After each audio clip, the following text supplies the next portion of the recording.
For over a decade, 6 clubs ruled English football. Manchester United came off Worthington. Bruce, yes! Yes for Manchester United! And Alex Ferguson can't contain himself. Chelsea, winning football, and blue is the colour. Arsenal, make a note of the date.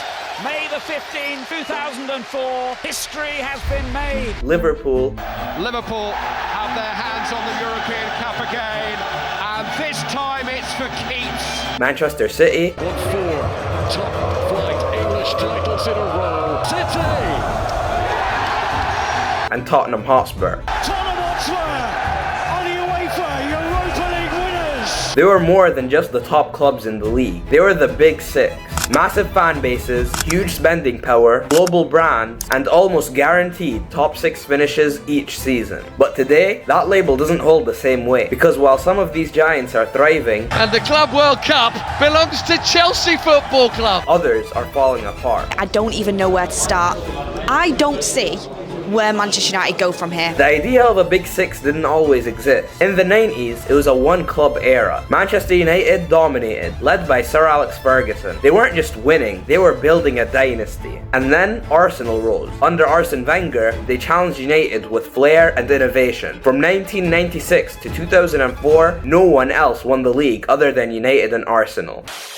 Between 1996 and 2004, Arsenal and Manchester United dominated the Premier League. The final whistle goes. Manchester United are the champions. Arsenal equal Manchester United, who won the trophy 11 times. Then came the money era. Chelsea's 2003 takeover changed everything. Roman Abramovich poured money into the club, and titles soon followed. And blue is the colour on the trophy ribbons in 2010. Then Manchester City showed suit in 2008, transforming from a mid-table side into the most dominant team in the modern era. And after that, Liverpool re-emerged under Jurgen Klopp. For sure, the Premier League is one of the most difficult leagues in the world because 5, 6, 7 clubs can be the champion, and at the end only one is the champion, and all the other are disappointed. And Tottenham, through smart management and player development, snuck into the elite. But also another club actually makes a case that it should be considered in the best teams in the country. Tottenham. That one's easy. That one's not even a quiz question. That's just too easy. Obviously then taken over by Pochettino later on, and Spurs really cement themselves in that top 6. By the early 2010s, the Big Six was born. A closed circle. Everyone else was just fighting for scraps. But not anymore, as the Premier League is evolving fast. And that once untouchable so-called Big Six is starting to fracture, as this past season told us everything we needed to know. Arsenal, Liverpool, City and Chelsea. These clubs are still operating at an elite level. Manchester City remain inevitable, a machine. Guardiola's dynasty shows no signs of slowing down.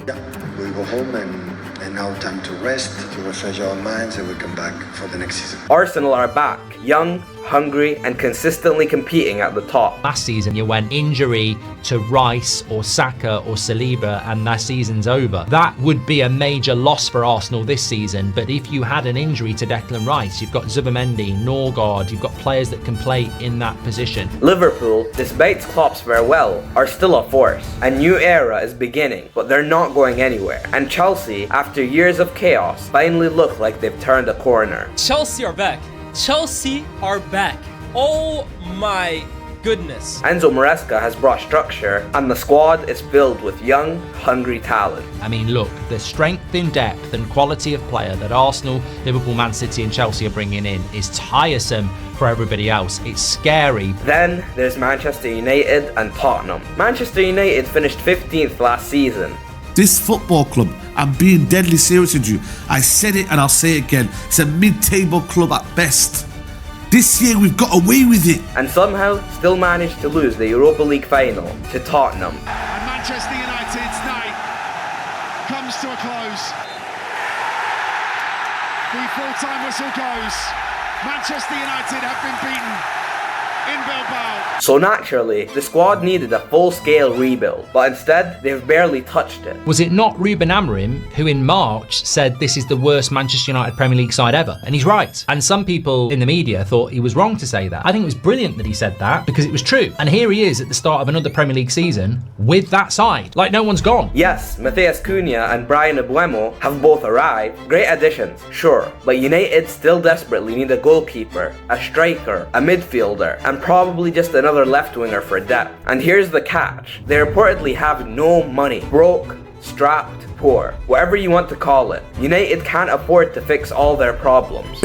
Manchester United would have run out of cash by the end of this year, by the end of 2025, if we hadn't implemented all the cost programs and restructurings that we have done over the last 12 months. And with only 2 signings made, you have to ask, where did they think they were going? When I see teams like Arsenal, Chelsea and Man City, Liverpool and Arsenal, they're out on their tours, they've got most of the players they want, and they've got 3 weeks to, get ready. And I look at Man United and I go, and Mbeumo's not really even had a training session yet.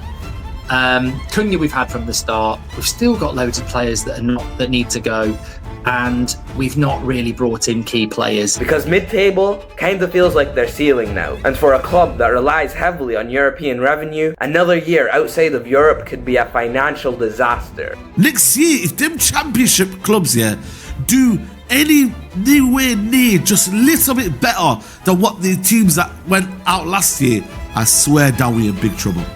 We are in big trouble. And it's not just the squad either. Their manager, Ruben Amorim, comes with big question marks. Tactically intriguing, but unproven at this level. Is he the man to clean up this mess? Right now, it's really hard to see. And with Tottenham, they kinda look like dark horses going into next season. But the truth is, they haven't done much either. Other than bringing in a new manager, they've only made one major signing, Mohamed Kudus. A team that finished 17th last season only made one signing. That's it. And yes, Tottenham's squad is better than United, but it comes with a huge caveat. Most of their key players are injury prone. James Maddison, Dejan Kulusevski, Mickey van de Ven, Christian Romero, all excellent, but they rarely stay fit. So unless Spurs are banking on a miracle season where everyone remains healthy, they're not fixing their underlying issues. Spurs are the quintessential team. They go under the radar. We talk about Arsenal, we talk about United, we talk about Man City, we talk about Liverpool and their crises when they go through bad points, but Spurs do it all the bloody time.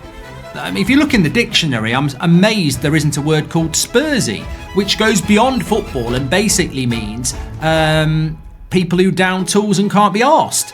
Because that's what Spurs are. And while clubs like Arsenal, City, Chelsea and Liverpool are evolving, adding depth, building chemistry, getting better, United and Spurs have stalled. In fact, when you look at their squads, they don't just fall behind the top 4. They don't even look better than a Bournemouth or Brighton, let alone hungry, ambitious teams like Newcastle, Aston Villa or even Nottingham Forest. All teams who are actually trying to break into the top 4. The gap is massive and it's only getting wider. The top 4 for United and Spurs right now, it looks light years away. So the Premier League Big Six is officially dead. And now comes an era of a top 4 where Chelsea, Arsenal, Liverpool and City all dominate for years to come.